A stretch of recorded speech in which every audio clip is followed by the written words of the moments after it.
Good morning to all, सभी को नमस्कार। आज की इस वीडियो के अंदर बात करने वाले हैं फर्स्ट एड के बारे में। फर्स्ट एड जिसको हिंदी में बोलते हैं प्राथमिक सहायता।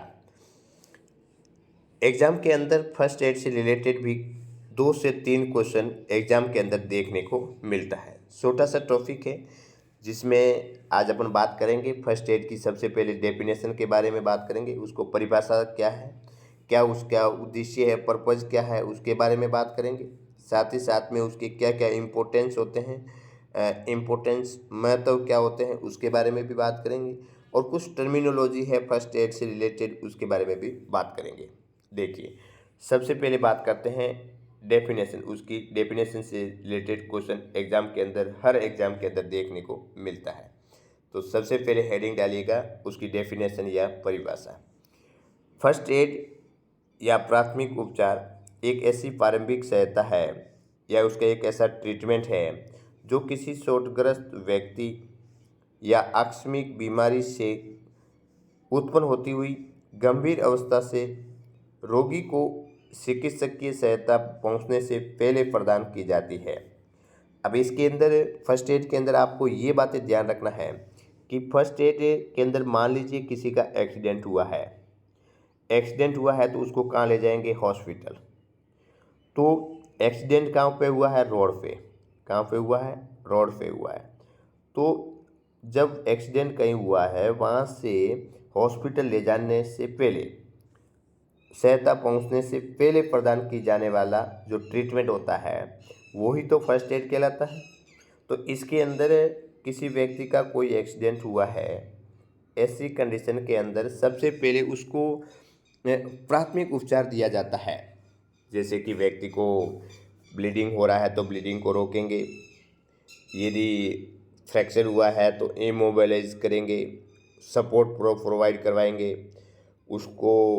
थोड़ा सा जब तक डॉक्टर की टीम नहीं आ जाती है तब तक एम्बुलेंस को फ़ोन कर लेंगे, उनको खुले जगह में बिठाएंगे, कपड़े को लूज करेंगे और साइकोलॉजी सपोर्ट देंगे। तो ये सारी प्रक्रिया क्या है? फर्स्ट एड है। अब इसके अंदर आप डेफिनेशन के अंदर आपको ये याद रखना है कि फर्स्ट एड वह प्रक्रिया जिसके अंतर्गत किसी भी व्यक्ति को कोई इंजरी हुई है, उस इंजरी का एक शुरुआती कंडीशन के अंदर उसका सपोर्ट करना, उनका ट्रीटमेंट करना, मरहम पट्टी करना। तो ये क्या है? एक फर्स्ट एड कहलाता है, जब तक कोई भी चिकित्सकीय सहायता पहुंचने से पहले प्रदान की जाती है। ठीक है। अब बात करते हैं फर्स्ट एड के इम्पोर्टेंस के बारे में बात करें कि क्या क्या उसके इम्पोर्टेंस है, क्या क्या उसके उद्देश्य है, उसके बारे में बात करते हैं। देखिएगा, इम्पोर्टेंस के बारे में बात करते हैं कि इस प्रकार की जो फर्स्ट एड करते हैं तो उसके क्या उद्देश्य है, पर्पज़ क्या है, क्यों करते हैं। तो सबसे पहले रोगी का जीवन को बचाना, life saving is very important. जब किसी व्यक्ति को फर्स्ट एड देते हैं, शुरुआती कंडीशन में उसका ट्रीटमेंट होता है तो क्या होता है कि उसको लाइफ सेविंग बचा जा सकता है। जैसे एक्सीडेंट हुआ, ब्लीडिंग हो रहा है, व्यक्ति अनकॉन्शियस है, तो क्या होगा? पूरा शरीर से ब्लड बाहर निकल जाएगा, हाइपोटेंशन वाली कंडीशन हो जाएगी, बीपी कम हो जाएगी, उस कंडीशन में मरीज़ की डेथ हो सकती है ना। उसके बाद में दूसरा है रोगी की बीमारी की गंभीरता को कम करना। जो बीमारी है, जो एक्सीडेंट हुआ है या कुछ ऐसी प्रक्रिया जैसे फ्रैक्चर हुआ है, तो फ्रैक्चर हुआ है तो उसको सपोर्ट करेंगे। जो बांस की है, कोई लकड़ी है, खपसी है, उसको ट्रैक्शन सपोर्ट के रूप में बांधेंगे ताकि क्या है कि अंदर की इंजरी नहीं हो। ठीक है ना। तो जो सेम रहे और उसके बाद में क्या करें, हॉस्पिटल जा कर के तुरंत ट्रीटमेंट करवाएंगे तो ज़्यादा कॉम्प्लिकेशन नहीं होगी, गंभीरता नहीं बढ़ेगी। तीसरा है रोगी को प्राथमिक उपचार प्रदान करना। जो फर्स्ट एड है वो प्रोवाइड करना। रोगी को जो फर्स्ट एड कर रहे हैं, प्राथमिक उपचार दे रहे हैं, तो ऐसी कंडीशन में उसको दर्द कम होगा। रोगी को अस्पताल पहुंचने की व्यवस्था करना, तब तक फर्स्ट एड चालू रखना। जब हॉस्पिटल तक नहीं पहुंचता है व्यक्ति तो तब तक उसको क्या करना? फर्स्ट एड चालू रखना। प्राथमिक सहायता वास्तव में एक प्रारंभिक सहायता है, न कि वास्तविक ट्रीटमेंट। हाँ, प्राथमिक सहायता एक शुरुआती कंडीशन के अंदर दी जाने वाला उसका ट्रीटमेंट है। ऐसा नहीं कि उसको एक एक्चुअल उसका ट्रीटमेंट है। ठीक है। तो ये तो जानते ही है। एक्चुअल ट्रीटमेंट कहाँ होगा? हॉस्पिटल के अंदर होगा। तो ये इनके क्या होते हैं? उद्देश्य होते हैं। दूसरा, इम्पोर्टेंस के बारे में बात करते हैं कि ये कितना इम्पोर्टेंस है, कि प्राथमिक उपचार देना कितना इम्पोर्टेंस है, उसके बारे में बात करते हैं। देखिए, सबसे पहले जीवन बचाने में सहायक एक इम्पोर्टेंस ये है। दूसरा है रोगी को कष्ट और दुख को कम करने में हेल्पफुल होता है। तीसरा, इसके द्वारा चोट या बीमारी को अधिक गंभीरता होने से बचाया जा सकता है। हाँ, कोई इंजरी है, चोट है, तो उससे भी बचाया जा सकता है। रोगी को संभावित विकलांगता एवं कुरूपता से बचाया जा सकता है। हाँ, उनकी विकलांगता है, कुरूपता है, उससे बचाया जा सकता है। पहले उसको शुरुआती कंडीशन के अंदर जो बढ़ने वाले इंजरी है, घाव है, उसको कम किया जा सकता है। उसके बाद में रोगी को अस्पताल पहुंचने तक उनके स्वास्थ्य को एक मेंटेन रखना। हाँ, ये भी इम्पोर्टेंस है। देखो, जब एक्सीडेंट हुआ है तो उसके बाद में उसको ब्लीडिंग है, तो उसको सपोर्ट है, कपड़ा का में से बांध देंगे, पट्टी बांध देंगे, ब्लड बाहर नहीं निकलेगा। तो क्या होगा? एक व्यक्ति को हाइपोटेंशन नहीं होगा, बीपी कम नहीं होगा, फ्लूइड वॉल्यूम मेंटेन रहेगा, और तब तक हॉस्पिटल ले जाएंगे। तो उसका जो लेवल है, तो कुछ ऐसी इंजरी हुई है, उसके बाद में क्या है कि एक उनका बॉडी का लेवल है वो मेंटेन रखना, हेल्थ मेंटेन रखना, ठीक है। नहीं तो वो कोमा में जा सकता है, तो उसको रोकने के लिए फर्स्ट एड बहुत ज़रूरी है, ठीक है। तो ये थे आपके जो इम्पोर्टेंस के बारे में बात की। अभी तक क्या पढ़े? अभी उस फर्स्ट एड का डेफिनेशन, उसके क्या उद्देश्य है, और उसके बाद में अपन पढ़े उसके क्या इम्पोर्टेंस होते हैं। नेक्स्ट बात करते हैं, कुछ टर्मिनोलॉजी है। ब्लीडिंग, ठीक है, हेडिंग डालिएगा, ब्लीडिंग, जिसको इंग्लिश में बोलते हैं, सॉरी हिंदी में बोलते हैं रक्तस्राव। शरीर से खून का बहना, शरीर से खून का बहना उसको क्या बोलते हैं? ब्लीडिंग के रूप में जाना जाता है। ध्यान रखना, कई बार आता है कि ब्लीडिंग का मतलब होता है ब्लीडिंग या हेमरेज, HAEMORRHAG, ठीक है, हेमरेज, ब्लीडिंग या हेमरेज, जिसको ध्यान रखना है। शरीर से खून का बहना क्या कहा जाता है? रक्तस्राव या ब्लीडिंग कहा जाता है। नेक्स्ट बात करते हैं, शॉक के बारे में बात करते हैं, या शॉक या आघात, हेडिंग डालिएगा। इसके अंदर अपने कुछ इम्पोर्टेंट टर्मिनोलॉजी के बारे में बात करेंगे जो हर एग्जाम के अंदर देखने को मिलता है। देखिए, सबसे पहले हेडिंग डालिएगा शॉक। शॉक के दौरान व्यक्ति को आरामदायक वातावरण में लिटा दें। एक कम शॉक वाली परिस्थिति है, तो ऐसी कंडीशन में फर्स्ट एड क्या देंगे? सबसे पहले उस व्यक्ति को कंफर्टेबल पोजीशन प्रोवाइड करवाएंगे।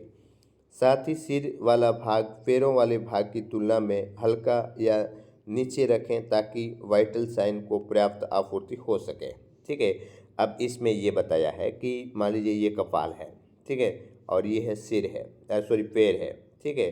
तो इस प्रकार से पैर वाला पार्ट थोड़ा सा ऊपर रखना है और सिर वाला क्या है? नीचे रखना है। क्यों रखना है? क्योंकि एक व्यक्ति है, उसको शॉक कंडीशन में गया है। तो शॉक में कब जाता है व्यक्ति? जब हाइपोटेंशन होता है। जब क्या होता है? हाइपोटेंशन होता है। जब बीपी कम हो जाती है, तब बीपी कम हो जाती है तो लोअर एक्सट्रीमिटीज़ जो पैर है उसमें वहाँ पे ब्लड की मात्रा ज़्यादा होती है। तो इस प्रकार से जो हेड को नीचे रखेंगे और पैर वाला पोर्शन ऊपर रखेंगे ऐसे, तो ऐसी कंडीशन में यहाँ जो पैर वाला ब्लड है, जो लोअर एक्सट्रीमिटीज वाला ब्लड है, वो क्या है? हार्ट के रूप में, हार्ट में एक प्रॉपर रूप से आएगा और बीपी है वो क्या रहेगी? मेंटेन रहेगी, ठीक है। तो वो वाइटल ऑर्गन है, जैसे हार्ट है, किडनी है, लंग्स है, ठीक है ना। तो इनको प्रॉपर रूप से ऑक्सीजन मिलता रहेगा, तो क्या होगा? एक जो सर्कुलेशन है वो मेंटेन रहेगा और व्यक्ति को जो डेथ है वो नहीं होगी, ठीक है ना, और सीवियर कंडीशन में वो नहीं जाएगा, ठीक है। तो ये दो ध्यान बात रखना है। शॉक के अंदर क्वेश्चन हमेशा आता है कि शॉक में व्यक्ति का क्या होता है। इंडिकेशन के बारे में बात करें तो एक तो होगा हाइपोटेंशन, है ना, बीपी कम होगा। क्या होगा? बीपी कम होगा, बीपी कम।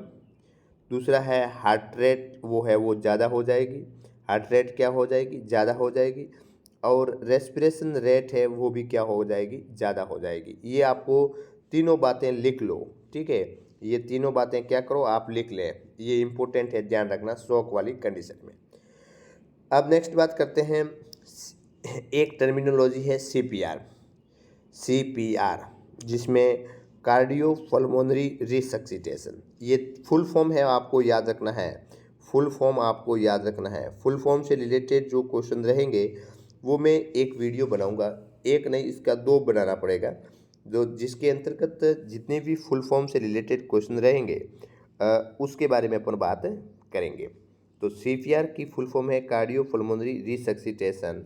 और इस सीपीआर के अंदर आप जानते हैं, जब cardio is related to heart, cardio is related to heart, pulmonary is related to lungs. जब हार्ट काम करना बंद कर देता है, जब लंग्स काम करना बंद कर देता है, तो ऐसी कंडीशन के अंदर उसका पुनर्वास किया जाता है। उनको हार्ट के ऊपर प्रेशर दिया जाता है, ऑक्सीजन के लिए फेफड़ों में ऑक्सीजन पहुंचाने के लिए माउथ टू माउथ रेस्पिरेशन दिया जाता है ना। तो इस प्रकार एक व्यक्ति की जीवन को बचाया जा सकता है एक सीपीआर प्रोसीजर के द्वारा। इसके बारे में भी अपन डिटेल से बात करेंगे, सीपीआर क्या है, क्या प्रोसीजर होता है, किन किन बातों का ध्यान रखना है, ठीक है। तो अभी हाल फिलहाल आपको सीपीआर कार्डियो पल्मोनरी रिसक्सिटेशन के बारे में ध्यान रखना है। नेक्स्ट बात करते हैं, सीपीआर के दौरान रोगी को ABC को सामान्य रखा जाता है। अब जब सीपीआर करते हैं तो ऐसी कंडीशन के अंदर जो ABC, ए से एयरवे, बी से ब्रीथिंग, सी से सर्कुलेशन, एयरवे मार्ग है ना। एयरवे से क्या है, एयरवे मार्ग मतलब कि जो एक व्यक्ति है अनकॉन्शियस है या शॉक की कंडीशन में गया है, जिसके अंदर व्यक्ति को कुछ भी मालूम नहीं पड़ रहा है, तो माउथ के अंदर, ट्रेकिया के अंदर, ब्रोंकाई के अंदर क्या है, कोई सलाइवा है, सिक्रेशन है, या व्यक्ति मुड़ गया है, इस प्रकार से एक जो पेट वे मार्ग है वो क्या है, ब्लॉक हो गया है, तो उसको क्या करना, क्लियर रखना, पेटेंट रखना। दूसरा है ब्रीथिंग, श्वसन प्रक्रिया, व्यक्ति का फेफड़ा काम करना बंद कर दिया है, तो क्या करेंगे, उसको माउथ टू माउथ रेस्पिरेशन देंगे, माउथ टू माउथ रेस्पिरेशन देंगे, ब्रीथिंग वाली प्रक्रिया स्टार्ट रखेंगे, ठीक है। उसके बाद में सर्कुलेशन, जैसे किसी का एक्सीडेंट हुआ है, तो एक्सीडेंट हुआ तो ब्लीडिंग क्या हो रही है, ब्लीडिंग बाहर निकल रही है, ब्लड बाहर निकल रहा है, तो उसको सर्कुलेटरी मेंटेन करने के लिए ब्लड बाहर नहीं जाने देना है। यदि ज़रूरत है तो उसको IV फ्लूइड लगा देते हैं, ठीक है। तो इस प्रकार से सीपीआर के अंदर ABC जो एयरवे, ब्रीथिंग और सर्कुलेशन है उसको ध्यान में रखना है। इसकी फुल फॉर्म भी आपको बच्चों क्या रखना है, याद रखना है, ये भी क्वेश्चन एग्जाम के अंदर आता है। नेक्स्ट बात करते हैं, नेक्स्ट टर्मिनोलॉजी है माउथ टू माउथ विधि द्वारा रोगी को कृत्रिम श्वसन देते समय उसे पीठ के बल अर्थात सुपाइन स्थिति में लिटाया जाता है, ठीक है ना। जब माउथ टू माउथ रेस्पिरेशन देते हैं, माउथ टू माउथ जब रेस्पिरेशन देते हैं, तो ऐसी कंडीशन के अंदर मरीज को पीठ के बल, है ना, व्यक्ति बैठे है, ये पीठ है और ऊपर क्या है, पेट है, तो इस प्रकार से जो पीठ के बल पे लेटता है उसको कौन सी पोजीशन बोलते हैं, सुपाइन पोजीशन बोलते हैं। तो उसके बल पे क्या किया जाता है, लेटाया जाता है, तो ये भी ध्यान रखना है। नेक्स्ट बात करते हैं, नाक से ब्लीडिंग के दौरान रोगी को आगे की ओर झुकाकर बिठाया जाता है ताकि रक्त का श्वसन मार्ग में एस्पिरेशन नहीं हो, ठीक है। अब देखिएगा, जब ब्लीडिंग होती है तो ऐसी कंडीशन के अंदर जो नाक की जो कैपिलरीज है वहाँ से क्या निकलता है, ब्लड निकलता है। तो क्या करेंगे, ऐसी कंडीशन में व्यक्ति को आगे फॉरवर्डेड करेंगे, फॉरवर्डेड आगे की तरफ झुका के रखेंगे, ताकि क्या होगा, ब्लीडिंग है आगे के तरफ झुका के रखेंगे और आगे से क्या करेंगे, नोज को पिंच कर देंगे। अब आगे की तरफ झुकाते हैं तो ऐसी कंडीशन में जो ब्लड है वो अंदर जो पेट में नहीं जाएगा, ट्रेकिया के अंदर एस्पिरेशन होने की संभावना रहती है, तो वो नहीं होगा। और यदि ऊपर की तरफ कर दिया, मुंह ऊपर किया, तो नाक से जो ब्लड आ रहा है, जो निकल रहा है, वो कहाँ जाएगा, पेट में जाएगा।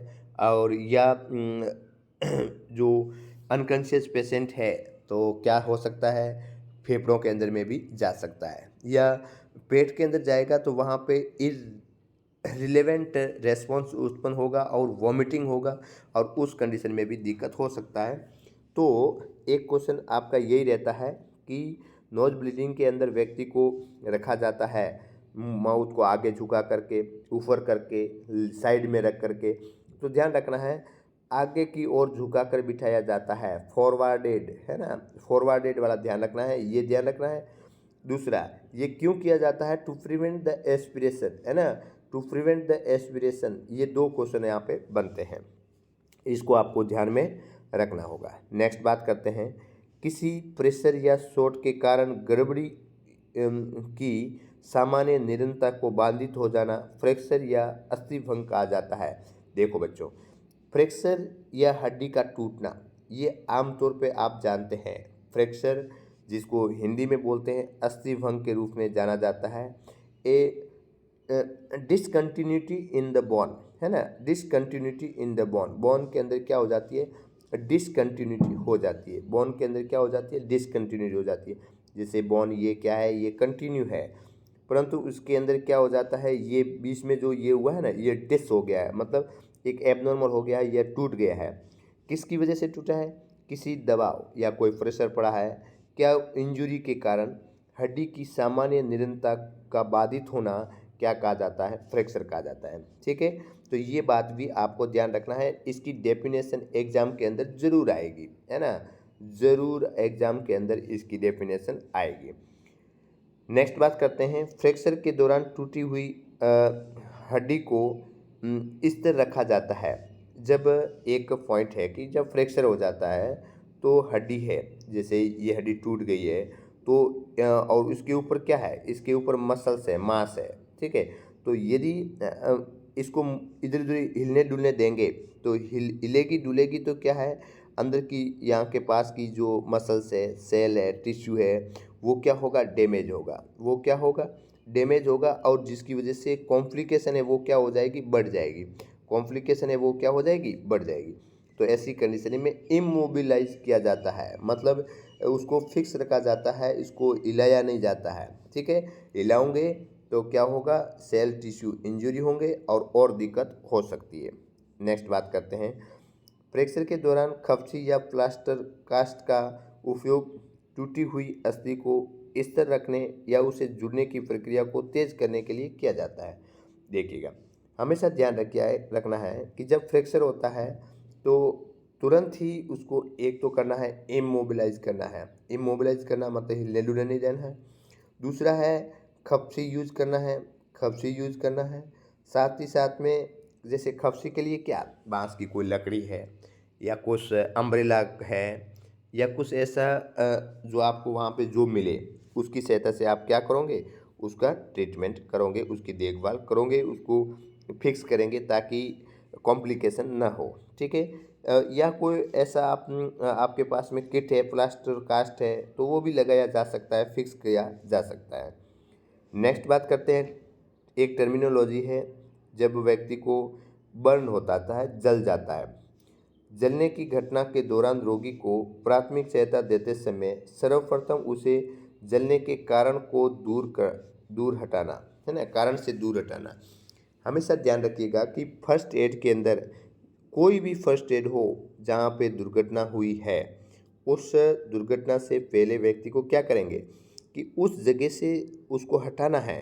जैसे स्नेक बाइट हुआ है तो स्नेक बाइट हुआ है और उसके बाद में व्यक्ति वो एकदम अनकॉन्शियस हो गया है, परंतु उस स्नेक को देख रहा है, तो ऐसी कंडीशन में उसको और दिक्कत होगा। इसलिए क्या करना है, जहाँ पे दुर्घटना हुई है किसी भी कारण, जैसे बर्न हुआ है तो बर्न वाली जगह से उसको हटा दो ताकि उसको लगे कि नहीं अब मैं आगे और नहीं जलूँगा, जो जलना है वो जल गया। तो इस नहीं तो और क्या उससे उसको डर लगता है, ठीक है। तो सबसे पहले फर्स्ट प्रायोरिटी होती है कि कोई भी व्यक्ति ऐसी घटना होती है तो फर्स्ट एड वाली परिस्थिति में जो जगह है वहाँ से हटा करके उसको दूर ले जाना है, ये एक ध्यान बात रखना है। नेक्स्ट बात करते हैं, एंटीसेप्टिक घोल जैसे डिटॉल, बिटाडिन आदि का उपयोग इन्फेक्शन की रोकथाम हेतु किया जाता है। तो ये तो आप जानते ही हैं कि जो एंटीसेप्टिक सॉल्यूशन के अंदर क्या रहता है, डिटॉल है, बिटाडिन है, आदि का उपयोग क्यों किया जाता है? इन्फेक्शन को रोकने हेतु किया जाता है। जैसे आप जानते हैं कि कोई एक्सीडेंट हुआ और उसके बाद में स्किन ब्रेकडाउन हुई, तो ऐसी कंडीशन में क्या होगा कि वहाँ पे इन्फेक्शन होने की संभावना रहती है। तो क्या करेंगे, डिटॉल या बिटाडिन से साफ करेंगे, क्लीन करेंगे, उसको लगा देंगे ताकि कोई इन्फेक्शन ना हो। नेक्स्ट है भोजन विषाक्तता।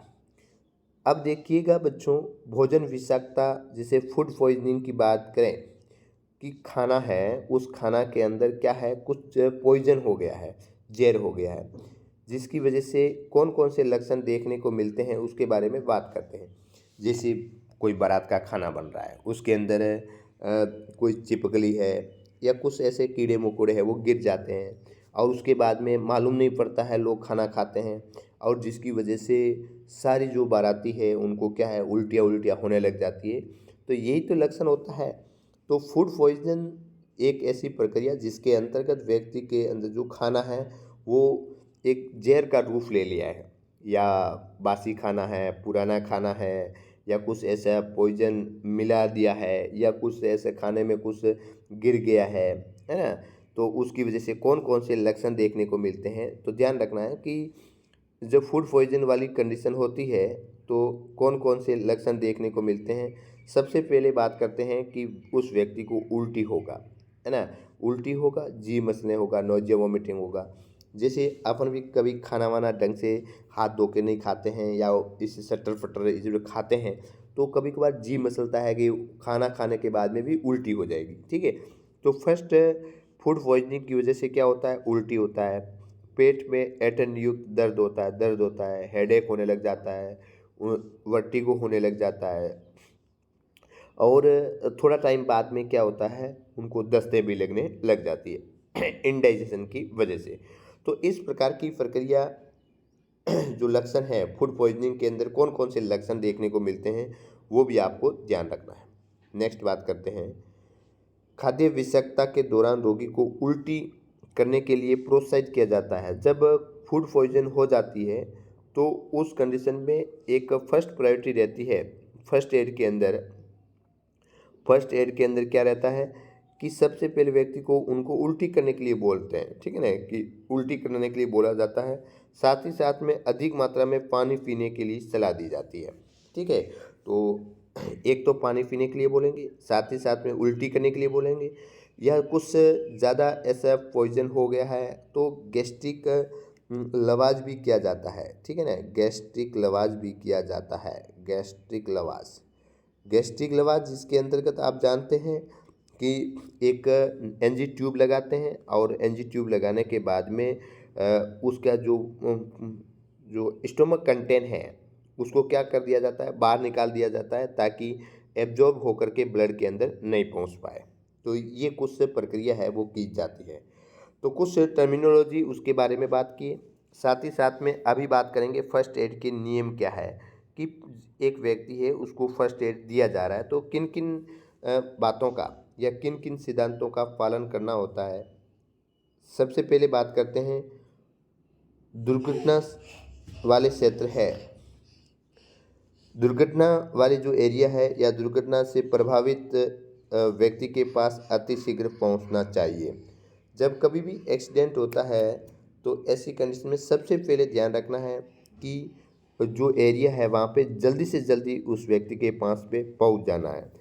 दूसरी बात है, दुर्घटना प्रभावित क्षेत्र में घबराए नहीं अथवा अपना धैर्य बनाए रखें। हमेशा ध्यान रखना है कि जैसे कोई एक्सीडेंट होता है तो क्या होता है, बड़े पैमाने पे क्या होता है, लोग इस प्रकार से एक्सीडेंट हुए हैं तो देखने से लोग घबरा जाते हैं। तो खुद घबराना नहीं है, एक अच्छी तरीके से धैर्यपूर्ण से उनका काम करना है।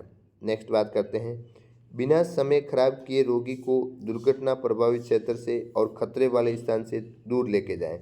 मैंने आपको पहले भी बताया था कि फर्स्ट प्रायोरिटी ये रहती है कि व्यक्ति को जहाँ पे एक्सीडेंट हुआ है वहाँ से उनको बिना खतरे वाली जगह, मतलब उनको दूर ले जाना है। जैसे बर्न वाला कंडीशन है, बर्न वाला जला हुआ व्यक्ति है, जल रहा है, तो उसको क्या करें, उसको दूर ले जाएंगे। स्नेक बाइट है, स्नेक पास में है व्यक्ति अनकॉन्शियस हो गया है और डर लग रहा है उसको, तो उसको सबसे पहले प्रायोरिटी बनती है कि उसको जो जहाँ पे जल गया है वहाँ से उसको दूर ले जाना। नेक्स्ट है, अनावश्यक सवाल पूछकर समय की बर्बादी न करें। कैसे हुआ, क्या हुआ, क्यों हुआ, आप कहाँ थे, किस प्रकार से ध्यान रखते हैं, तो ये सब नहीं करना है उस टाइम में। अभी क्या है कि ये फालतू अनावश्यक रूप से समय की बर्बादी नहीं करनी है। नेक्स्ट बात करते हैं, अब रोगी की स्थिति का मूल्यांकन करते हैं, जैसे लेवल ऑफ कॉन्शियस, उसका कॉन्शियस लेवल क्या है। रोगी को इंजरी या बीमारी के कारण जानने की कोशिश करना है। रोगी को आवश्यकताओं को समझते हुए उनकी यथासंभव प्रयास करना है। रोगी के चारों ओर भीड़ जमा न होने देना है।